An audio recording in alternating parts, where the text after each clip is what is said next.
தமிழகம் எங்கும் max gold cash for your gold. Max gold நீங்க தங்க மட்டும் இல்லைங்க, பிளாட்டினம், டைமண்ட், சில்வர், ரூபினி எதை வேணாலும் விற்கலாம். உங்களுக்கான பணம் ரொக்கமா கையிலயோ இல்லைன்னா பேங்க் அக்கௌண்ட்லயோ உடனடியாக செலுத்திடுவாங்க.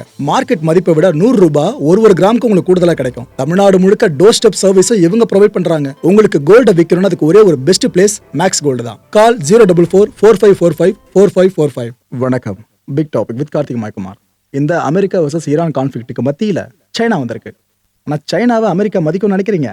அவங்க மீடியேட் பண்ண வந்திருக்காங்க, சண்டை போட வந்திருக்கான்னு தப்பா நினைச்சுக்காதீங்க. இதை பத்தி பார்க்க போறோம். இந்த ஈரானோட சுப்ரீம் லீடரா புதுசா ஒருத்தர் செலக்ட் பண்ணப்பட்டிருக்காருல, இவர் சார்ந்த சில முக்கியமான விஷயம் பத்தி பேச போறோம். நிகழ்ச்சிக்குள்ள போலாம்.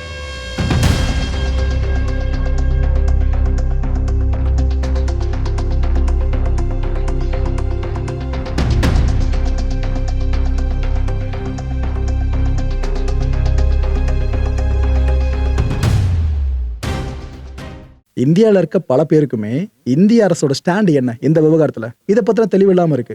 ஒரு பக்கம் பாத்தீங்கன்னா இந்திய அரசு முழுக்க முழுக்க ஈரானுக்கு எதிராக இருக்கிறதா பல பேர் பேசுறாங்க. இன்னொரு பக்கம் இந்திய அரசு முழுக்க முழுக்க அமெரிக்காவுக்கு ஆதரவா மட்டும்தான் இருக்குன்னு இன்னொரு பக்கம் பேசுறாங்க.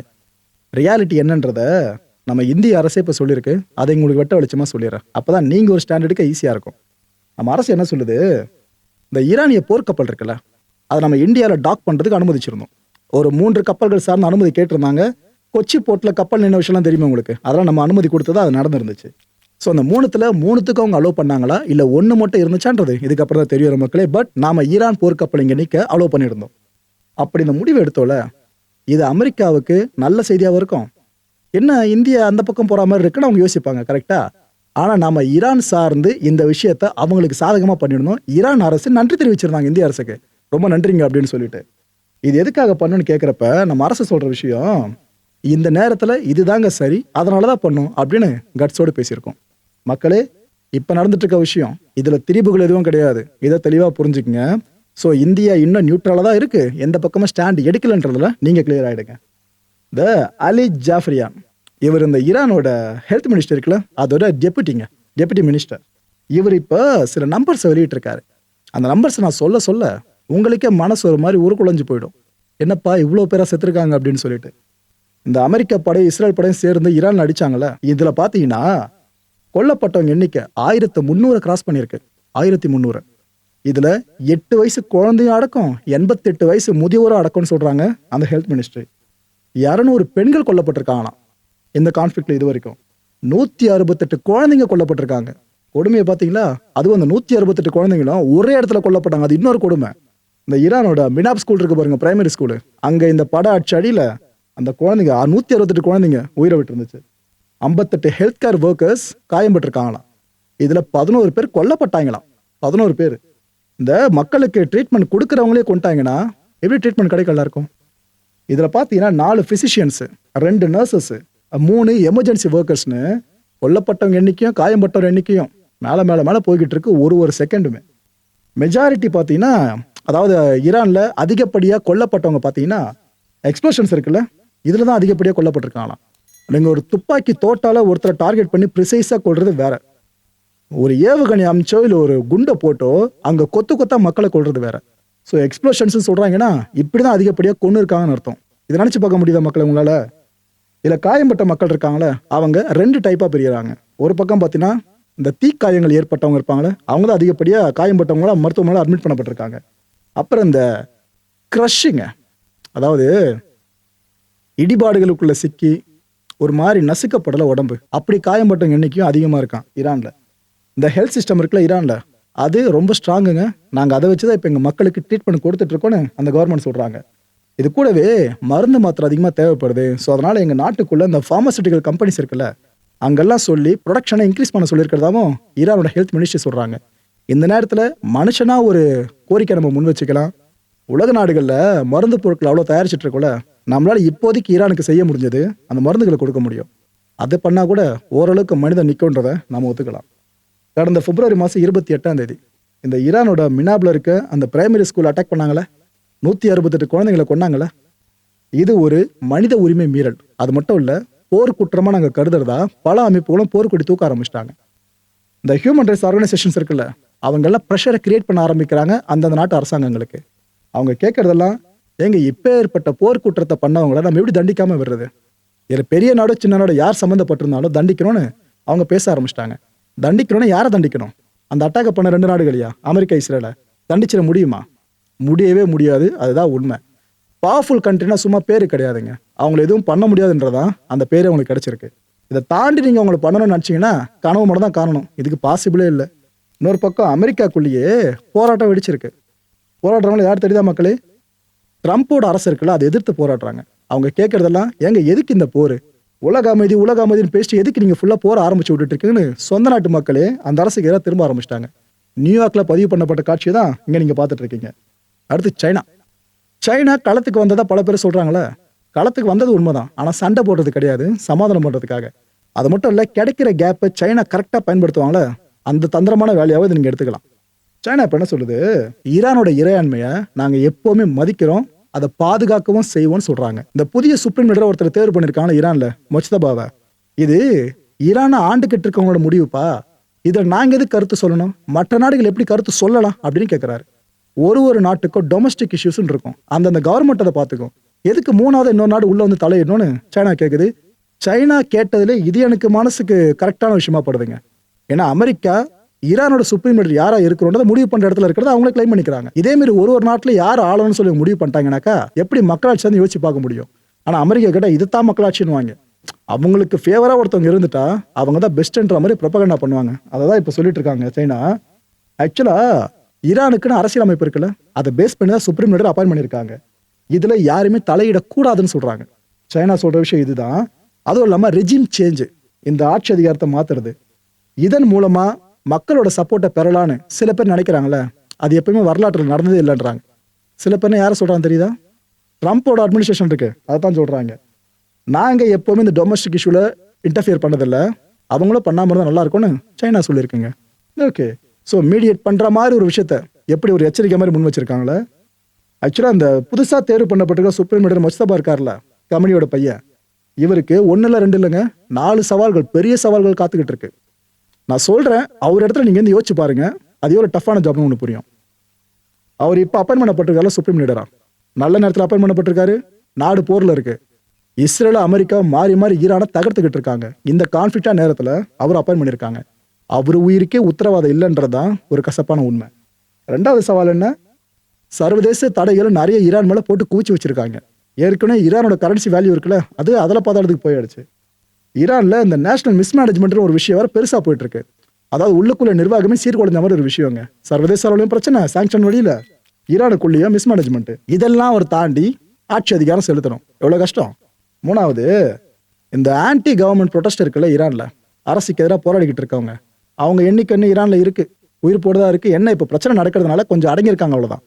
அவங்களுக்கு அப்புறம் எப்படி இவங்க சமாளிக்க போறாங்க? அவங்களை எக்ஸிக்யூட் பண்ணிட்டா இது ஒரு காரணமா வச்சு அமெரிக்கா உள்ள வரும்ன்ற பயம் சுப்ரீம் லீடர் வரைக்கும் எல்லாமே இருக்கும். அவர் இதையும் திறம்பட சமாளிக்கணும்.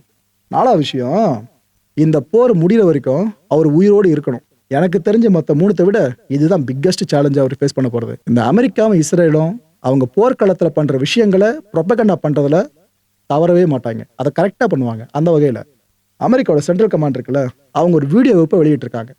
வீடியோ காட்சி தான், பட் ஆடியோ தான் டாமினண்டா இருக்கும். என்னன்னாக்கா, இந்த அமெரிக்க போர் விமானங்களோட டாமினன்ஸ் இருக்குல்ல, ஈரானோட வான்பரப்பு முழுக்க, அதை பார்த்து மக்கள் தெரிஞ்சுங்க அப்படின்னு நம்ம லீடு கொடுக்குற மாதிரி யூஎஸ் சென்ட்ரல் கமாண்ட் இப்போ லீடு கொடுத்து அந்த வீடியோ வெளியிட்டு இருக்காங்க. அதுல ஃபுல்லா அந்த அமெரிக்க போர் விமானங்களோட சத்தங்கள் இருக்குல்ல, அதை கேட்கும் போதே உங்களுக்கு பயம் உச்சத்துக்கு போகும்.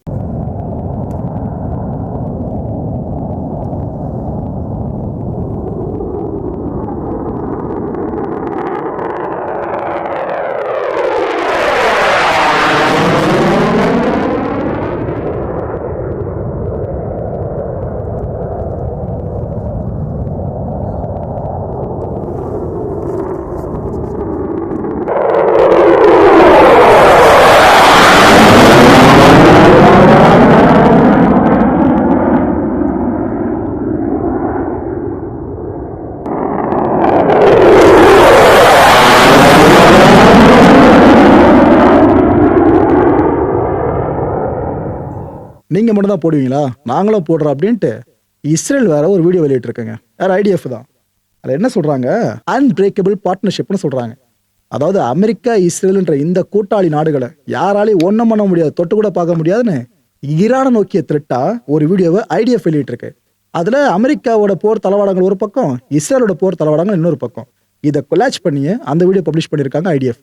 U.S. Central Command forces, together with Israel, delivered overwhelming and unprecedented strikes into Iran.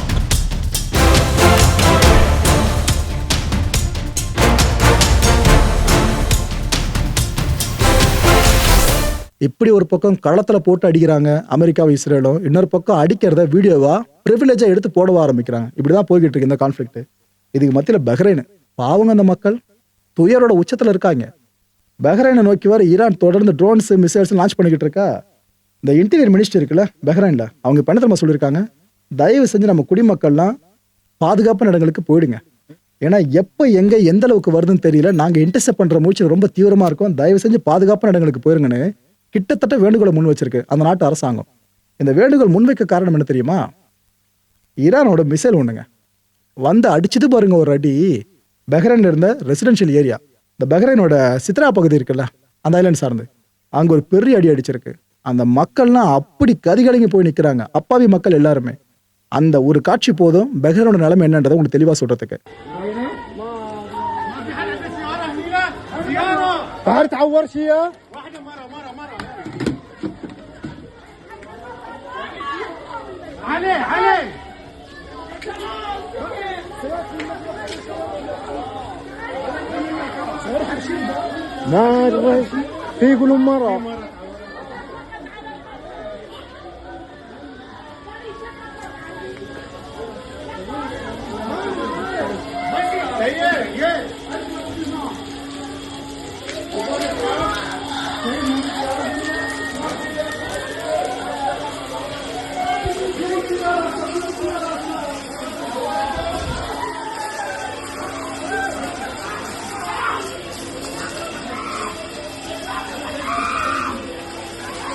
ما في سيارة.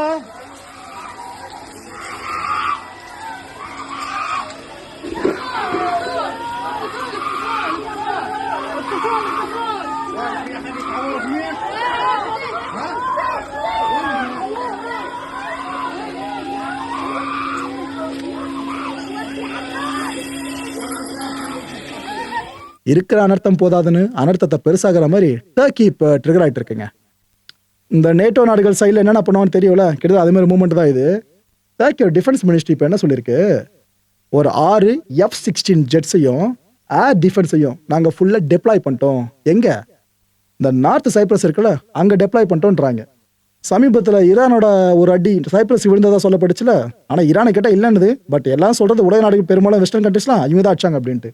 அதை ஃபுல்லாக நாங்கள் ப்ரொடெக்ட் பண்ணுறோன்ற மாதிரி இந்த இனிஷியேட்டிவை டர்க்கி ஆரம்பிச்சிடுச்சான். அதை அவங்களே கன்ஃபார்ம் பண்ணியிருக்காங்க. தேவைப்பட்ட அடிஷ்னல் மெஷரை எடுப்போன்னு சொல்லியிருக்காங்க. இங்க இருக்க ஈரானு, இங்க இருக்க டர்க்கி, அவங்களுக்குள்ள பெருசா பிரச்சனை டைரக்டா மூடல. ஆனா இவங்க அடிக்கிற அடியில சில துணுக்குகள் இங்க போய் விழுற மாதிரியே இருக்கு.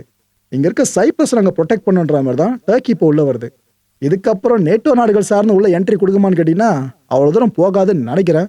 ஏன்னா அப்படி ஒண்ணு போச்சுனாக்கா ரஷ்யா என்ட்ரியை நாம எதிர்பார்த்துருவோம். அசர்பைஜான், ஈரானோட அடி அசர்பைஜான் மேலேயும் விழுந்துச்சு நம்மளுக்கு தெரியும். ஆனா அடிச்சது நாங்க இல்லைன்னு ஈரான் சொல்றதும் நம்மளுக்கு புரியுது. இதாங்க ஒரு பிரச்சனையே. பேட்டில் ஃபீல்டுல கரெக்டான தகவல் என்னன்றது வெளியே வர்றது ரெண்டு தரப்பும் குழப்பி விடுற மாதிரி இருக்கும். இப்போ வரைக்கும் அதான் நடந்துட்டு இருக்கு. ஆனா இந்த கான்ஃபிளிக்ட்டுக்கு மத்தியில் அசர்பைஜான் என்ன பண்ணிருக்கனா, ஈரானோட பார்டர் இருக்குல்ல, இந்த கார்கோ டிராபிக் சார்ந்து ஓபன் பண்ணிருக்காங்க, ரீஓபன் பண்ணிருக்காங்க. இப்போதைக்கு இயல்புலின சார்ந்து ஒரே ஒரு நம்பிக்கையை கொடுக்கறது அந்த பகுதியில இந்த மூவ்மெண்ட் தான். இந்த கான்டென்ட்டை பொறுத்தவரைக்கும் நாமளா சிந்திக்க வேண்டியது ஒரே ஒரு விஷயம் தான் மக்களே. ஏகாதிபத்திய அரசுகளுக்கு அடிபணியறதை விட மனிதத்தை கடைபிடிக்கிறது ஒண்ணுதான் நினைக்கிறேன். நம்ம இந்திய அரசு சொல்லிச்சுல, இந்த நேரத்துல இதை பண்ணா கரெக்டா இருக்கும் நாங்க பண்ணோம் அப்படின்ட்டு, அதை தான் மென்ஷன் பண்ணி சொல்றேன். அடுத்த நிகழ்ச்சி சந்திக்கலாம். நன்றி, வணக்கம். தமிழகம் எங்கும் max gold, cash for your gold. Max gold நீங்க தங்க மட்டும் இல்லைங்க, பிளாட்டினம், டைமண்ட், சில்வர், ரூபினி எதை வேணாலும் விற்கலாம். உங்களுக்கான பணம் ரொக்கமா கையிலயோ இல்லைன்னா பேங்க் அக்கௌண்ட்லயோ உடனடியாக செலுத்திடுவாங்க. மார்க்கெட் மதிப்பை விட 100 ரூபாய் ஒரு கிராமுக்கு உங்களுக்கு கூடுதலா கிடைக்கும். தமிழ்நாடு முழுக்க டோர் ஸ்டெப் சர்வீஸை இவங்க ப்ரொவைட் பண்றாங்க. உங்களுக்கு கோல்ட விற்கணும்னு அதுக்கு ஒரே ஒரு பெஸ்ட் பிளேஸ் மேக்ஸ் கோல்டு தான். கால் 04445454545. என் அன்பார்ந்த மாயம் ஸ்டுடியோஸ் நேயர்களே, மாயம் பக்தின்னு ஆன்மீகத்துக்காக பிரத்யேகமா ஒரு சேனலை கொண்டு வந்திருக்கோம்.